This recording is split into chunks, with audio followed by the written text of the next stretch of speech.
Good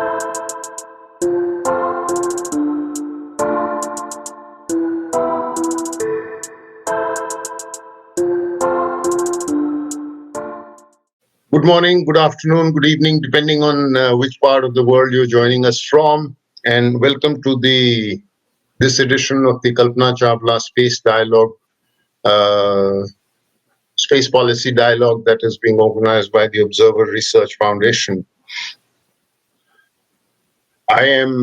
This session is going to focus on India's space policy, looking back and looking ahead. We have a wonderful panel lined up for this.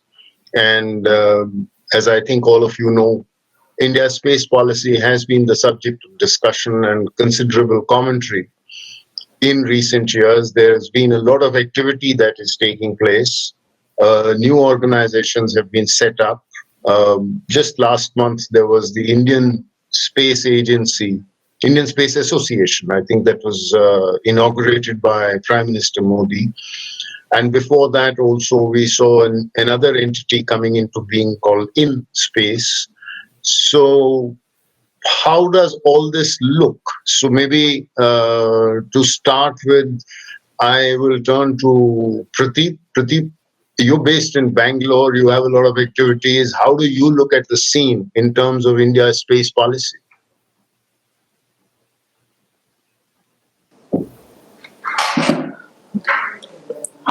Hello, am I audible?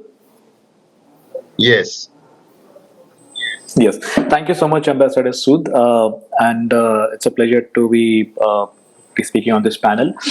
I have spent the last decade, which is my professional career, working in the space industry, and I'll speak from the early 2010s to what is right now. There is a huge difference. The difference is coming because, number one, we have people who are taking up entrepreneurship in the space industry like any other domain, which was not possible before. And the reason that it's possible today is because the government has shown a lot of positive signs through institution of organizations like InSpace, by regularly promoting space tech as a key area of investment and strategic importance for the country to be opened up to private sector. So these are all positive signals, which has led to a lot of companies come up. Especially in Bangalore, you have companies like ourselves, Pixel, etc. Even Team Indus based in Bangalore itself, and the fact that this all movements, whether it is the space policy, national space policy creation, the creation of InSpace, the overall personal touch that the government has now given to companies who are in the sector, this has definitely raised the expectation, especially from a startup angle, which is what Bangalore is very famous for, to take the plunge and create global businesses out of India, knowing now that the Indian Space Research Organization as well as the center is taking a keen interest in this sector, both from an economic and strategic point. I'll stop myself there because there are so many other aspects around it. I'm sure others can also add to it. Thank you. Maybe, Senjuti, you are based in Washington, D.C., and I'm sure you are looking at the Indian space startup scene quite closely. So what do you think of, do you think that there is an overlap in terms of the different organizations that are being set up? Is there clarity? Do you find that their roles are clear? Because all this activity has just taken place in recent months. While there has been a buzz about it for some time, as Prateep told us, but the government response has been somewhat, is there clarity? That is my first question. When you see the scene from outside. Sure. Thank you so much, Ambassador Sood, for the question. And thank you so much, ORF, for inviting me to this panel. It's just a great pleasure to be here. When it comes to the sort of mandate breakdowns which are in these organizations, and I'm going to primarily focus on three. That is the Indian Space Association, the InSpace, and the NSIL. I'll just give a quick background of what they're doing. So the Indian Space Association, it's basically aiming to contribute to the government of India's vision of Atmanirbhar Bharat and making it more self-reliant and a global leader in the space arena. Basically, the association is aiming to engage with stakeholders across the ecosystem for formulation and enabling of policy framework within the space segment. One of the key factors here is also that they are looking to build global linkages for the Indian space industry and bring in critical technology and investment into the country from various other organizations or just bilateral treaties or bilateral engagements with different other countries, which is a great attempt because so far it hasn't been as robust, so to say. Another prong to this approach is that they really want to take forward and undertake policy advocacy and engage deeply with different agencies and make India self-reliant in technological advancements and be a leading player in the space arena. This is somewhat, not somewhat, but I would go on to say that, we could aim for the Indian Space Association to be something like the Artemis Accord that exists in the United States. I'll just move on to the other one, which is InSpace. Now, what is InSpace looking at? It's just for those who may not know the entire acronym for this is the Indian National Space Promotion and Authorization Center, which got approved in 2020, I believe, and essentially, it wants to provide a level playing field for private companies to use the Indian space infrastructure. And it's aiming to act as a regulator or a regulatory body whose rulings would be bound by both the space agency as well as private firms in the country. So it is aimed at having members from the academia, government, representation from the industry on its board, and is supposed to fall under the Space Commission. Now, there is a sort of gray area here. We again don't have too much clarity on what exactly it's going to be because we don't have literature much to state that how the mandate is going to be laid out clearly word to word. We don't have a black letter of the law. And the final one, which is the NSIL, which was again passed in the 2019 budget, where the government has announced the setting of this organization, which is going to be a public sector company that will serve as the marketing wing for the ISRO. The issue here would be that it is much like Antrix, which has been the commercial arm of ISRO. So the blurring line here is whether both of them are going to be conducting the same sort of operations and whether they have the same missions to accomplish or whether that's going to be distinct from each other. So that's again a clarity that is lacking in this effort. Therefore, I think we need to sort of wait and watch how the government is going to write it down or delineate all the objectives that each of these organizations is supposed to deliver. Thank you. I think that helps a lot. It explains that the mandates and the fact that there is still a bit of gray areas in terms of who does what.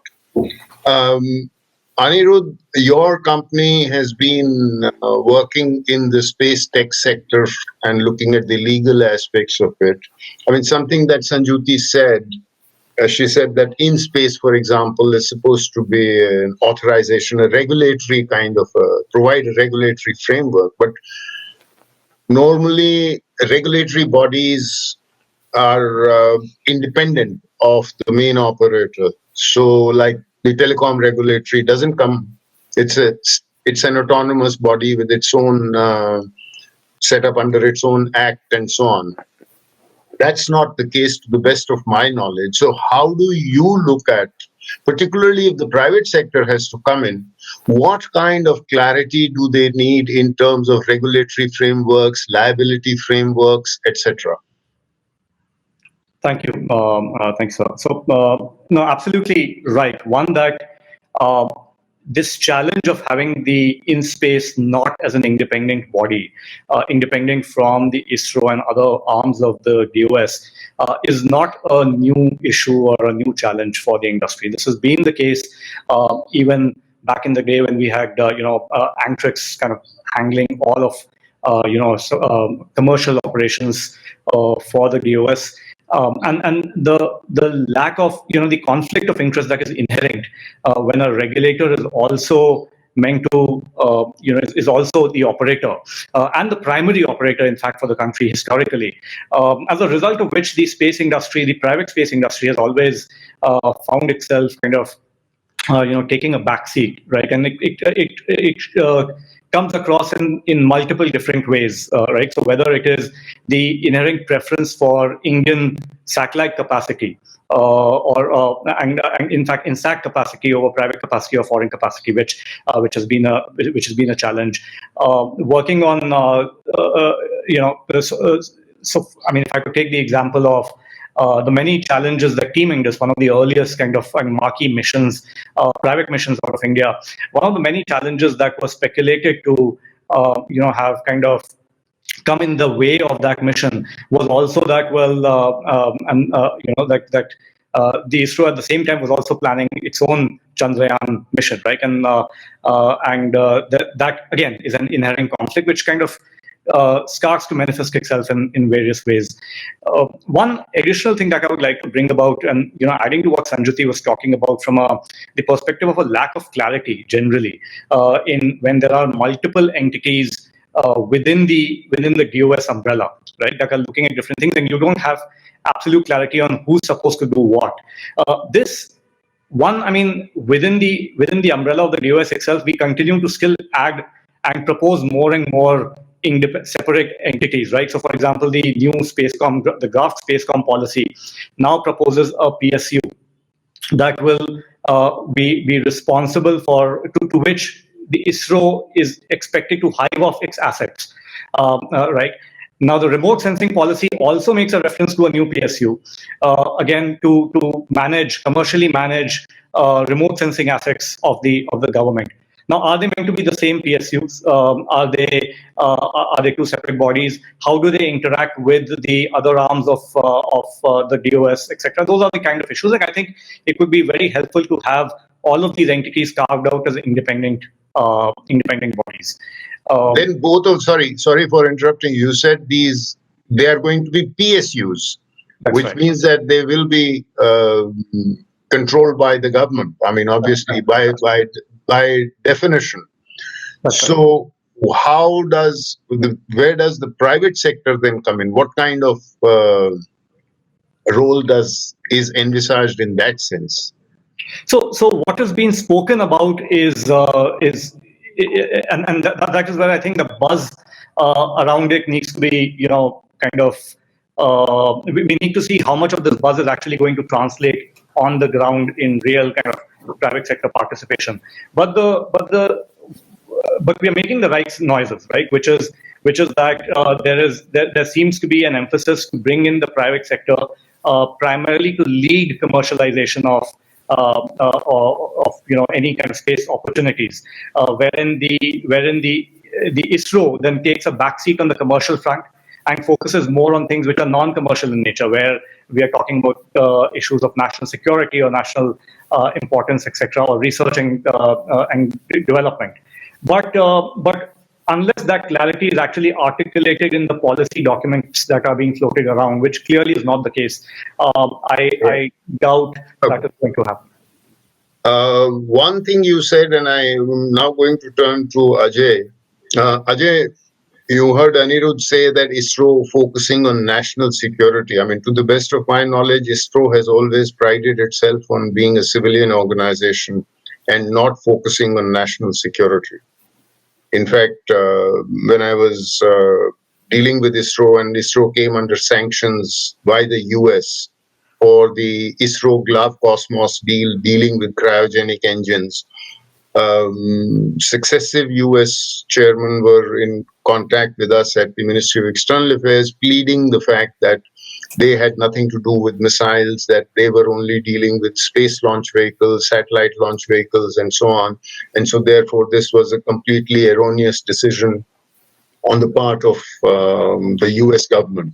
Anyway, that got resolved. But so, and as you saw recently, we also saw the setting up in 2019 of a defense space agency.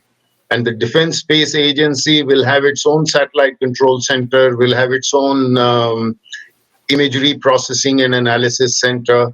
So clearly, are you seeing a separation in the sense with the coming in of the CDAS, the integrated defense taking a bigger role, a more substantive chunk? How do you see, this security sector evolving? Thank you so much, Ambassador. I think you are right. There is a certain amount of a separation which is coming in. In fact, since you trace back the history, I'll just make a mention over here that globally, if you see, the space programs have been the offshoots of missile programs all over the world. But India is a pretty unique case where the space program and a missile program are entirely different. And we became a spacefaring nation as early as 1980s. So there is no commonality as such between India's missile program and India's space program, barring few scientists living organizations here and there. As far as Defense Space Agency is concerned, I think presently we need to factor in one of the most important development which has happened is in the year 2019, India conducted an anti-satellite test.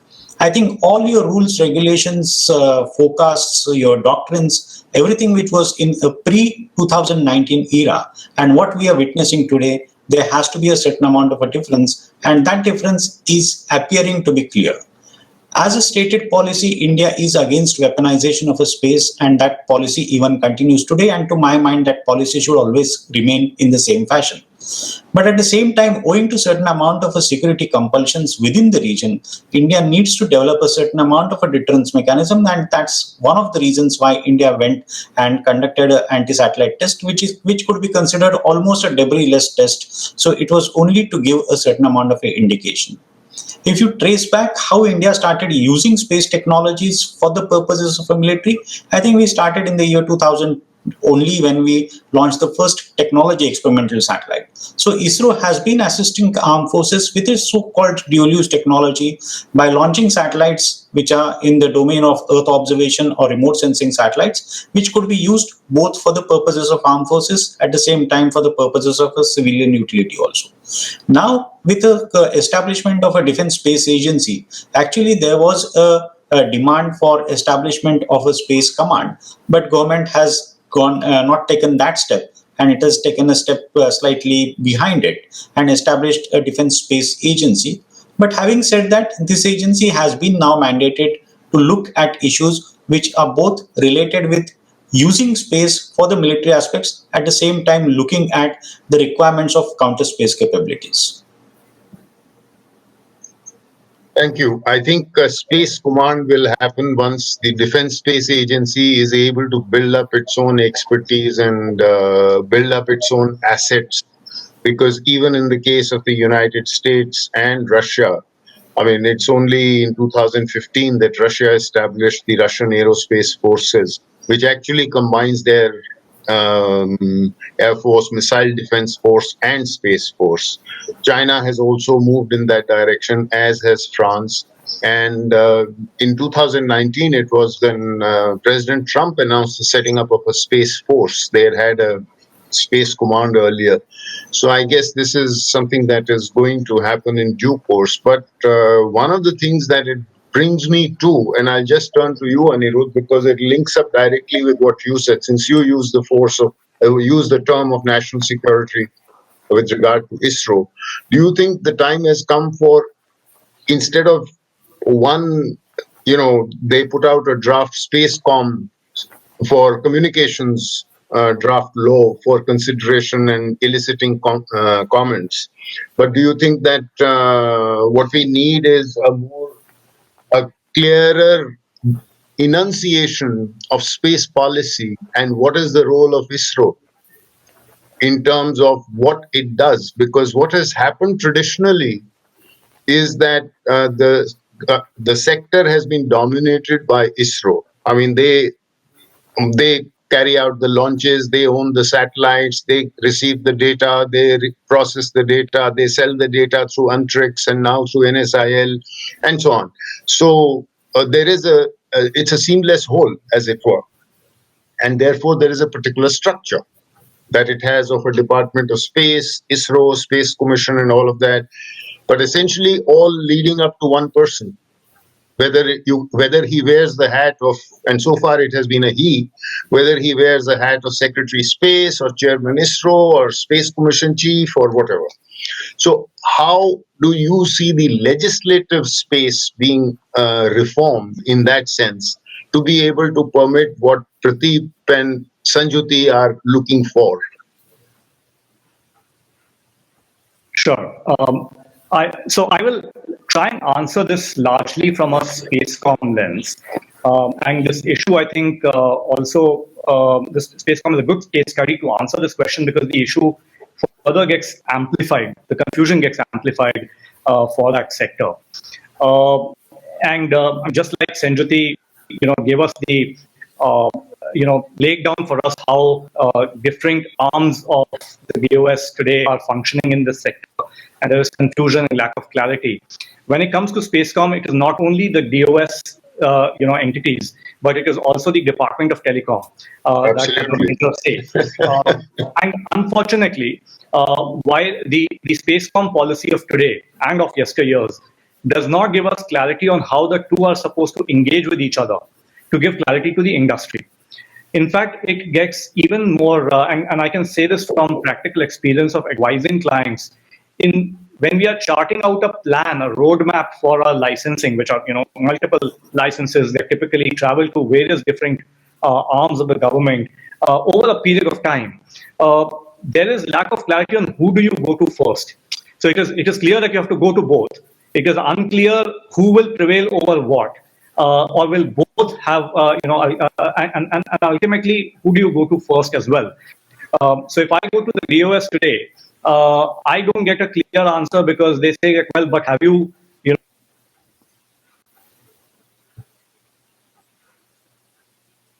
so it's a. Sorry, we lost you for just a fraction of a minute.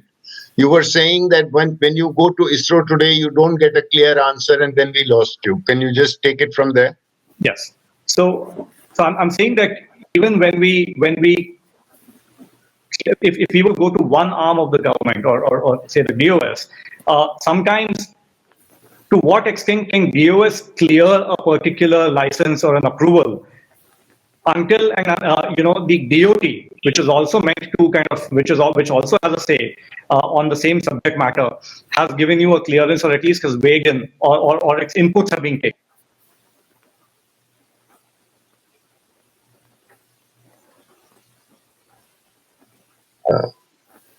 Wait, is Anirudh? I think he got.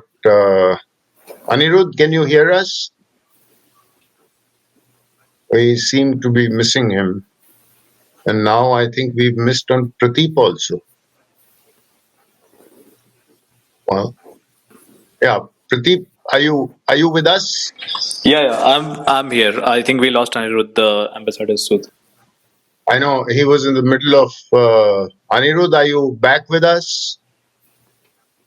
Okay, while Anirudh comes back, let me just pose the question to you slightly differently in the sense that since you deal with ISRO, you think ISRO is ready to shed some of its roles? Because ultimately what it seems to me to be is that since ISRO is regulator, ISRO is operator, ISRO is, it determines the market, everything, it's the technology owner. So it has to, if it has to let the private sector in, then it has to shed some of its paternal role, as it were. Do you think that is going to happen? Well, with all honesty, I don't think it will happen completely. I think No, obviously not. I mean, it has a certain role in terms of, it has a certain history, it has its institutional expertise and infrastructure. Right, absolutely. So there are certain places from which ISRO does seem to be taking a back step. For example, if you look at the downstream part, remote sensing services, so ISRO is not actively going and trying to attract commercial organizations to work with, because they are right now having a lot of G2G work. This is a change because NRSC, for example, used to take up both commercial and public sector work on remote sensing applications before. While this is not something like it's said in written in policy, it's more like an organizational directive, I feel.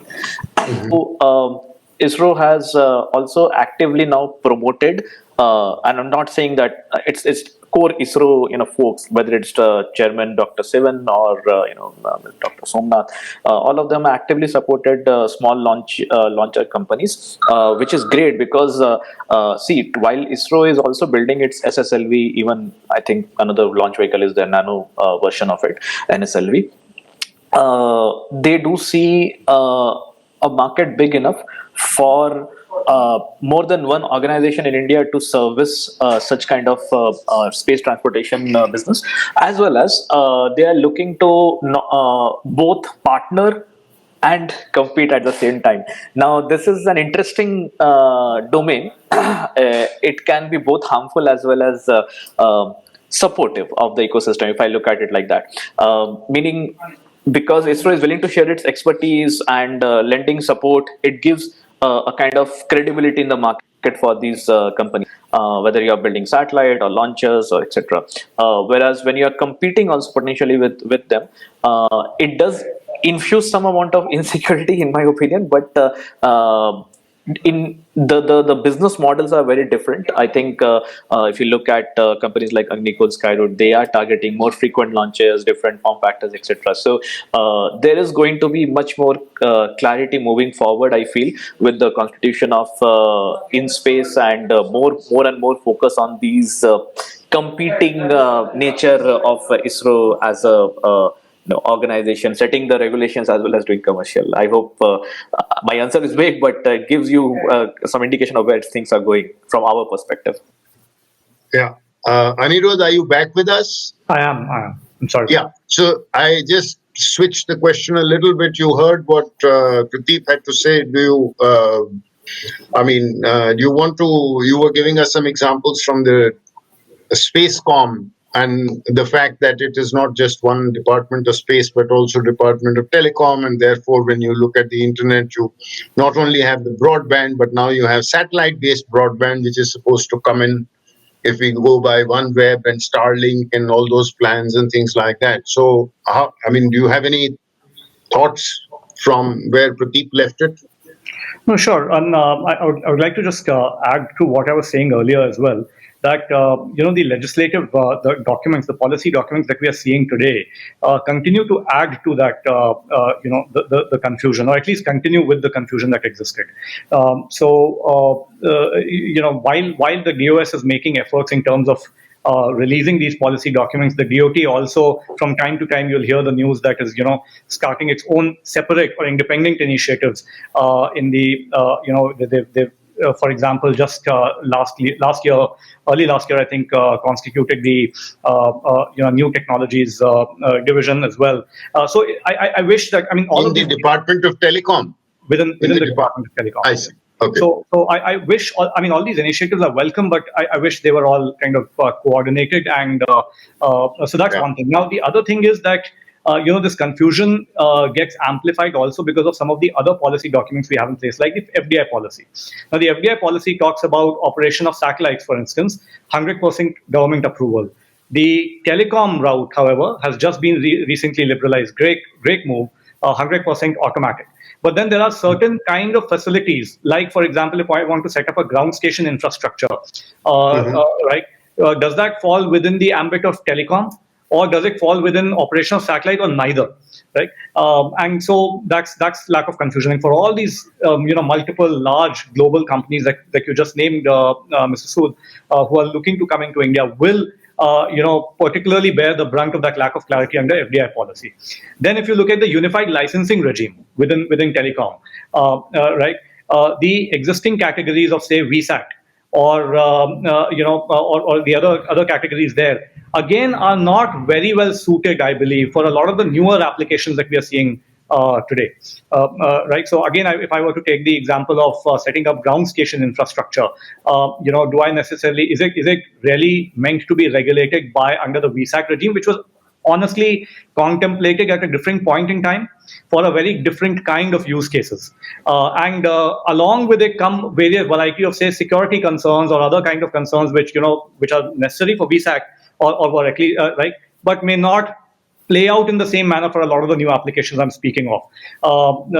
So for example, if I'm looking at setting up satellite connectivity for IoT applications, right? Do I still require a VSAT license? Is it best regulated under that category? Maybe not. So those are the kind of things we are having to deal with on the in terms of the ambiguity that exists.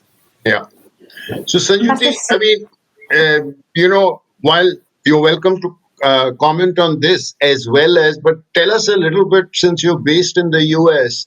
I mean, NASA was the pioneer in the 1950s and has maintained a leading role. But today you have the likes of Jeff Bezos and Elon Musk and a host of others who have entered the field. So, I mean, how is this loosening up taking place? Because once upon a time in the 50s and 60s, it was NASA.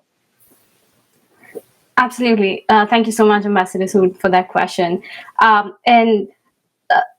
Just before I get to that, I just wanted to make one point in extension to all the points that Anirudh made, which were fantastic. But originally, to answer, like how ISRO is functioning, I think with all the organizations that have come about, like the Space Association or InSpace or NSIL, what ISRO is trying to do, I think the objective is to silo themselves, or just as ISRO, to be very focused on producing just like deep space missions or space flight programs, and to transfer all the operational aspects of satellites, rockets, and applications of such things to all of these other agencies, which is a great step towards more privatization. And the one common theme which exists with all of these extra organizations or PSUs, all the public sector companies that are coming up, that they want to encourage more private participation. But one issue which I find from this is that ISRO the government still wants to maintain this hand-holding activity to continuously go on. Now, this is my segue into answering the question that you particularly put across to me, where it comes to the US. Now, what we see in the US is, like companies that they have, or even the government has come to the sort of had this realization that, international communities or even the government is not forging as quickly towards forming of policies and regulations and frameworks as fast as the technology is evolving. So they just, in the attempt to, take forward their inventions or their discoveries, they like go ahead and conduct all these activities that are supposed to be conducted in outer space, and they make that move, and then suddenly the government gears up to say that, these activities are happening, and therefore we need to be more vigilant about the private sector engagements, and they like quickly form the policies and they pass it. And that's something that we saw with the previous government in the US. And like SpaceX was the game changer. They broke the last of the government monopolies, that is, with the difficulty in doing business of launching manned rockets. And I will also shift my focus from just the US and bring it more closer to home, that is China. Like the Chinese government too is finding like various avenues and ways to bring greater innovation to space projects by allowing more private activities and promoting competition between different space sector entities. And here, like the hand-holding effort has reduced or decreased to that effect, which is why it is allowing the companies to do a lot more, and by companies I mean the private sector. So yeah, this would be my take, and I think like India is gearing towards it, especially with the quadrilateral security dialogue, which is in the news like almost every other day. The Quad, it's basically they want to leverage their collective space capabilities, right? And in doing so, we need to be able to provide like clarity on regulations and policies. And lastly, I would like to say that we want to take the country's participation in the global space business from the 2% stand that we are at right now in the 440, I believe, $billion space industry. We want to take it from that 2% to 10%. And this has been stated time and time again by Prime Minister Modi, by all the chairmen who are coming up in these agencies. In this effort to get to that, I think we really need to be working a lot more quicker in a lot of regards. So like policy or laws and regulations shouldn't be the ones pulling us back.